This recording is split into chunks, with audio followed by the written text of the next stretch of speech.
Welcome back to our channel. In today's tutorial, we'll show you how to add social media icons to a Wings website. Connecting your website to your social media profiles is essential for engaging with your audience and increasing your online presence. So let's get started. So first up here, just need to log in your Wings account and open your website using your Wings Studio.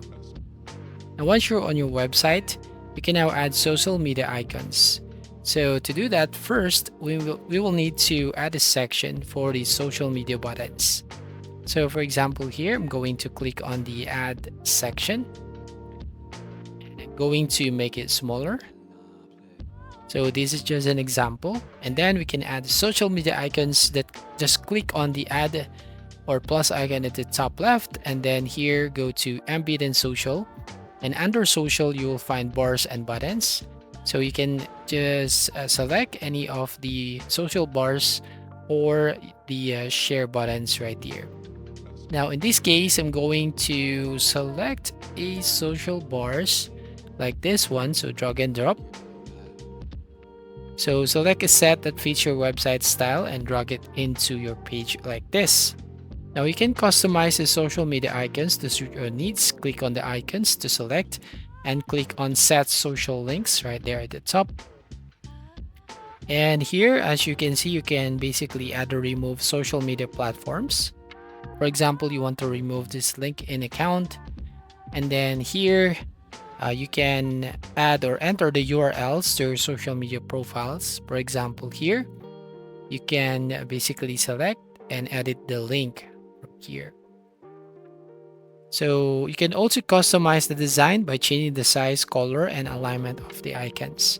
Now, if you want to add an icon, you directly go here on Media from Wings, and you can search for the icons or just select and click on Add to Gallery. So just like this. So I'm going to remove that one. Now, once done, you can now click on Done button.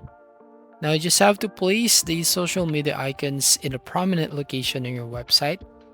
So common areas include the header, footer, or here on the sidebar. So you just have to drag the icons to your desired location and adjust your alignment and spacing to ensure they fit seamlessly with your design. So for added engagement, you can also add social follow buttons. Just click on the add button, select social and choose social follow and drag the follow buttons onto your page and link them to your social media profiles and customize their design to match the rest of your website. Now before publishing your site, it's important to preview and test the social media icons. Click preview in the top right hand corner to basically see each icon to ensure it links to correct social media profile. So make any necessary adjustments before going live. And once you're satisfied with your social media icons, it's time to publish your website. Just click on the publish button at the top right hand corner to make your changes live. And your website now has fully functional social media icons ready for visitors to use. So you have two options if you want to use the social bar or you want to use the share button, which is the white background, the white circle on the social media icons. So that's it. You've learned how to add social media icons to your Wings website. So if you found this tutorial helpful, please give it a thumbs up, leave a comment, and don't forget to subscribe for more web design tips and tutorials. So thank you for watching and see you on the next video.